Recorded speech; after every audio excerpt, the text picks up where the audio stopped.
Good morning and welcome to the channel. Kitchen pantry को सिर्फ aesthetically arrange करना या ऑर्गेनाइज करना ही काफ़ी नहीं होता। कई बार हम चीज़ों को ऑनलाइन देखकर खरीद तो लेते हैं बिना सोचे समझे कि वो हमारे लिए कितनी यूज़फुल है। फिर धीरे धीरे यूज़ करने के बाद ही हमें पता चलती है कि ये चीज़ हमारे लिए शायद उतनी प्रैक्टिकल नहीं है। तो इन्हीं चीज़ों को आज मैं आपसे शेयर करूँगी।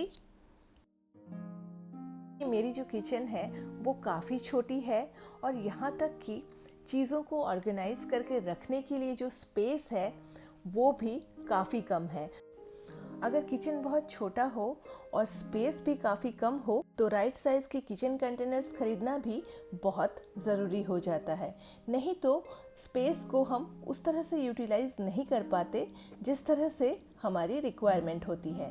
चाहे मुझे किचन के काउंटर टॉप को क्लीन करना हो या किचन शेल्फ्स, तो मैं इस तरह की क्लॉथ का इस्तेमाल करती हूँ। इस तरह की क्लॉथ्स काफ़ी सॉफ्ट होती है और क्लीन करने में भी काफ़ी आसानी होती है। नीचे की जो शेल्फ्स हैं वो सबसे ज़्यादा यूज़ होती है, तो इसीलिए ये ज़्यादा गंदे होते हैं। लेकिन ऊपर वाले जो शेल्फ्स हैं वो उतने गंदे नहीं होते। हल्का सा ये सूख जाए उसके बाद मैं इसको ऑर्गेनाइज करूँगी। स्पाइस कंटेनर्स को ऑर्गेनाइज करने के लिए मैंने इस तरह की लैडर शेल्फ खरीदा था और ये 2 है मेरे पास और इन्हें आप अपने स्पेस के हिसाब से एक्सटेंड कर सकते हैं। तो इस तरह की कुछ ट्रांसपेरेंट कंटेनर्स हैं जिनमें कि मैं अपने स्पाइसेस रखती हूँ। इन कंटेनर्स के साथ साथ कुछ स्टिकर्स और पेन भी दी गई थी। हालांकि मैं स्टिकर्स लगाती नहीं हूँ, एक आध में ही मैंने लगाया है। लगाने से वो काफ़ी अच्छी लगती है दिखने में। इन कंटेनर्स में आप 100 से 150 ग्राम्स तक की क्वांटिटी में मसाले आप रिफ़िल करके रख सकते हैं और इन कंटेनर्स की जो लुक है ये बिल्कुल ग्लास की तरह है। जो सिनेमन स्टिक्स आती हैं वो काफ़ी लंबी आती हैं, तो इन्हें अगर तोड़ के आप अंदर डालेंगे तो काफ़ी सारा क्वांटिटी में आप इसके अंदर डाल के रख सकते हैं। मेरे किचन कैबिनेट्स की स्पेस काफ़ी कम है, स्पेशली जो कॉर्नर एरिया है वहाँ पर चीज़ों को रखने से मुझे काफ़ी प्रॉब्लम आती है और ये जो डोर है वो पूरी तरह से ओपन नहीं होती है, तो इसलिए चीज़ों को निकालने में भी ना काफ़ी मुश्किल आती है। तो कैबिनेट की जो कॉर्नर स्पेस है वहाँ पर मैं सिर्फ उन्हीं चीज़ों को रखती हूँ जो कि मुझे हमेशा ज़रूरत नहीं पड़ती है, कभी कभार उनकी ज़रूरत पड़ती है, जैसे कि जैम, हनी, कॉफ़ी, अचार या तो फिर बहुत सारी ऐसी चीज़ें जिनकी ज़रूरत मुझे हमेशा नहीं पड़ती है।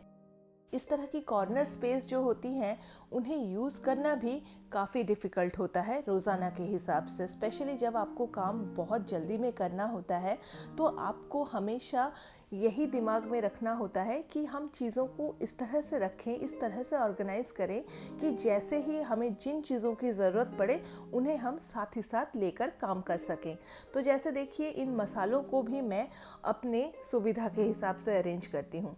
जिन मसालों की ज़रूरत मुझे हमेशा पड़ती है उनको मैं सामने की तरफ रखती हूँ, नीचे की तरफ, नीचे वाली शेल्फ पे, और जिन मसालों की ज़रूरत मुझे बहुत कम पड़ती है उन्हें मैं टॉप वाले शेल्फ पे रखती हूँ। मेरी जो मसाले की कंटेनर्स हैं वो काफ़ी पतली हैं, तो इसीलिए लैडर शेल्फ पे अच्छे से फिट हो जाती हैं।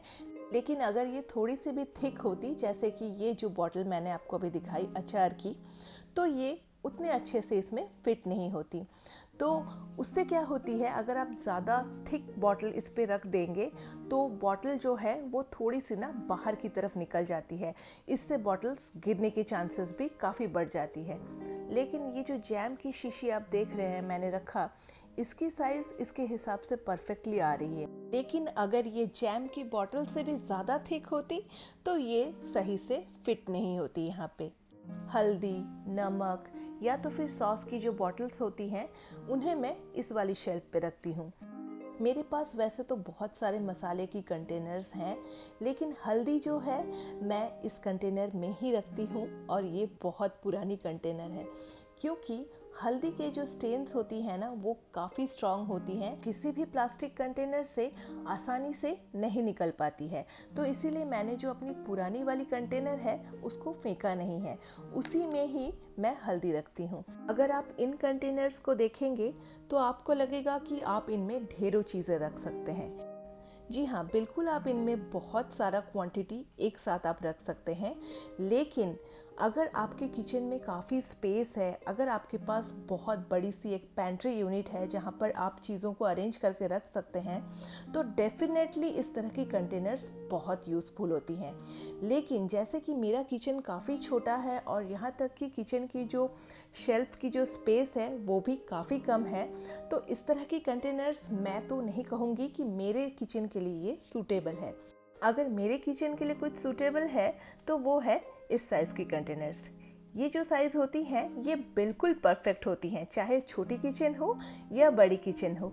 इस तरह के साइज़ के कंटेनर्स अगर रखते हैं आप तो आपको काफ़ी फ़ायदा होता है, क्योंकि आप ना कम स्पेस में भी बहुत सारी चीज़ें आप एक साथ रख सकते हैं, वो भी स्टैक करके एक के ऊपर एक। चाहे सूजी हो या कॉर्नफ्लेक्स, इसकी ज़रूरत मुझे रेगुलरली उतनी पड़ती नहीं है, तो इसीलिए मैं उसे पीछे की तरफ रखती हूँ। इस तरह की छोटी कंटेनर्स काफ़ी यूज़फुल होती हैं अगर आपको कम क्वांटिटी में चीज़ों को किचन में रखना हो तो किचन में मुझे जिन चीज़ों की ज़रूरत जिस हिसाब से पड़ती है उसी हिसाब से और उसी सीक्वेंस से ही मैंने चीज़ों को अरेंज किया है। टॉल कंटेनर्स पे मैं रखती हूँ बिस्किट्स, कॉर्नफ्लेक्स और कॉस्को से जितनी भी पल्सेस हम खरीद कर लाते हैं वो मैं उसमें रखती हूँ। जिस तरह से ये बिस्किट्स पैक होकर आती हैं उसी तरह से ही अगर आप निकाल के इनको कंटेनर में ट्रांसफ़र कर देंगे तो ये टूटेंगी नहीं। लेकिन हम इन बिस्किट्स को प्लास्टिक से निकाल कर फिर ट्रांसफ़र करते हैं, तो इससे बिस्किट्स बहुत ही आसानी से टूट जाती हैं। बिस्किट्स की ज़रूरत रोज़ाना पड़ती है, तो इसीलिए मैं इसे सामने की तरफ रखती हूँ। बच्चों को मिल्क के साथ ओरियो खाना काफ़ी पसंद है, तो इसीलिए मैं इसे भी सामने रखती हूँ। और रोज़ाना चाय के साथ हम जो बिस्किट्स लेते हैं उसे भी मैंने थोड़ा सा निकाल कर सामने की तरफ रख दिया, जिससे कि हम जब भी चाय पिए वहीं से थोड़ा थोड़ा निकाल कर हम ले सकें। मेरी ना एक आदत है कि जितनी भी बिस्किट्स मेरे घर में आती हैं तो लास्ट के जो बिस्किट्स बच जाती है ना उनको मैं निकाल कर ना सभी को मिक्स करके इस तरह के छोटे से कंटेनर में रख देती हूँ। इससे कुछ भी वेस्ट नहीं होता है और ये मुझे चाय के साथ खाना काफ़ी पसंद है। क्या आप भी पसंद करते हैं मेरी तरह इस तरह से मिक्स्ड बिस्किट्स की फ्लेवर चाय के साथ खाना? तो देखिए इस तरह की साइज़ की जो कंटेनर्स होती हैं वो कितनी अच्छी होती हैं। थोड़ा थोड़ा क्वांटिटी में आप चीज़ों को आसानी से एक जगह पर स्टैक करके रख सकते हैं और आंखों के सामने भी रहती है, तो उतना ढूंढने की भी ज़रूरत नहीं पड़ती है। और बड़े बड़े टॉल कंटेनर्स को बार बार निकाल के काम करने में भी ना काफ़ी मुश्किल होती है। कुछ और भी मसाले की जार्स हैं जो कि मैं नीचे वाली ड्रॉर्स पे रखती हूँ और इन मसालों का यूज़ भी मैं बहुत रेयरली करती हूँ, कभी कभार ही इनकी ज़रूरत पड़ती है तो इसलिए नीचे ही रख देती हूँ। और ये कांच के जार्स हैं तो टूटने का भी डर रहता है, तो नीचे की तरफ बिल्कुल सेफ रहती हैं ये। वैसे तो ये ग्लास जार्स दिखने में अच्छी लगती हैं काफ़ी, पर इनके साथ ना एक छोटी सी प्रॉब्लम है। ये जो मसाले की जार्स हैं इनको ना बड़ी ही सावधानी के साथ यूज़ करना होता है, क्योंकि इसकी जो लिड है वो डिसमेंटल हो जाती है, तो उनमें से अगर एक भी पार्ट खो जाए तो ये जार पूरी तरह से यूज़लेस हो जाती है। तो मेरे पास कुछ एक दो जार्स हैं जिनकी लिड की बीच की जो पोर्शन है वो कहीं खो गई है, और जब तक इसकी जो ऊपर की टॉप पोर्शन मुझे नहीं मिल जाती मैं इन जार्स को और यूज़ भी नहीं कर सकती। तो इसीलिए ये कुछ जार्स यूज़लेस ही पड़ी हैं और कुछ लिड्स पे तो रस्टिंग भी हो गई है। तो इस वाली ड्रॉर पे भी मैं उन मसालों को और उन्हीं चीज़ों को रखती हूँ जो कि मुझे बहुत ही कम ज़रूरत पड़ती है या कभी कभार उनकी ज़रूरत पड़ती है। तो मेरे किचन में जितने भी ड्रॉर्स आप नीचे की तरफ देख रहे हैं उनमें से ये जो 4 छोटे छोटे ड्रॉर्स हैं यही बस यूज़फुल हैं जहाँ पर कि मैं अपनी छोटी मोटी चीज़ों को रख सकती हूँ, लेकिन बाकी के जितने भी ड्रॉर्स हैं नीचे की तरफ वो सारे यूज़लेस हैं, क्योंकि उनमें मैं एक बार अगर चीज़ों को डाल देती हूँ ना तो उनको इतनी आसानी से निकालना मेरे लिए पॉसिबल नहीं होता है, क्योंकि वो काफ़ी कंजस्टेड हैं और उनके अंदर ना काफ़ी हाथ डाल के फिर मुझे निकालना होता है। तो डेली के हिसाब से ये टॉप के कैबिनेट्स ही मेरे काम आती हैं और बाकी जितनी भी कैबिनेट्स हैं वो सारी यूज़लेस हैं। आशा करती हूँ आज के इस वीडियो से आपको काफ़ी सारी हेल्पफुल टिप्स मिली होंगी, और इसके बाद भी अगर आपके कुछ सवाल हो तो आप मुझे कमेंट करके ज़रूर पूछ सकते हैं। मिलते हैं बहुत जल्द एक नए वीडियो के साथ। तब तक के लिए टेक केयर एंड बाय।